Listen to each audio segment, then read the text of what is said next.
সমুদ্রের মধ্যে এই ছোট্ট দ্বীপের ভিতরে ঘটেছিল এমন কিছু ভয়ানক ঘটনা, যার কারণে জাপান সরকার এই দ্বীপের মধ্যে ৩৫ বছর পর্যন্ত কোনো মানুষকে যেতে দেয়নি।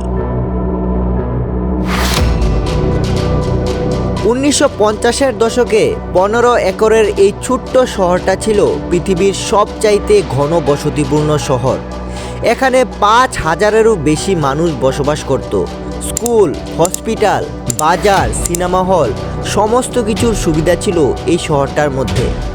কিন্তু যখন থেকে পৃথিবীর মধ্যে পেট্রোলিয়াম অয়েল বা ক্রুড অয়েল জনপ্রিয় হওয়া শুরু হয়ে যায়, ঠিক তখন থেকেই এই শহরটারও পতন শুরু হয়। মূলত এই দ্বীপের ১ কিলোমিটার গভীরে ছিল জাপানের সবচেয়ে বড় কয়লার খনি, এবং সম্পূর্ণ শহরটাই বানানো হয়েছিল কয়লার খনিতে কাজ করা লেবারদের থাকার জন্য। বিভিন্ন দেশ থেকে লেবারদেরকে এনে জোরপূর্বক কাজ করানো হতো এই কয়লার খনিতে। তাদের উপরে নির্যাতন এবং অত্যাচার করা হতো।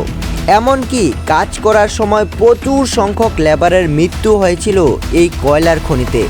পেট্রোল অয়েলের কারণে কয়লার দাম কমে যাওয়ায় এবং এই দ্বীপের অতিরিক্ত মেনটেনেন্সের খরচার কারণে ১৯৭০-এর দশকে এই কয়লার খনিটিকে সম্পূর্ণভাবে বন্ধ করে দেয় এবং সমস্ত মানুষকে এই দ্বীপ থেকে সরিয়ে নেওয়া হয়।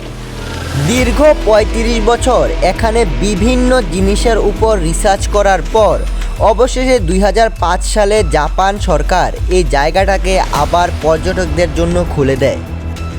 এখন এই শহরটা পুরো পৃথিবীর মধ্যে ঘোস্ট টাউন বা ভূতের শহর নামে খুবই জনপ্রিয়।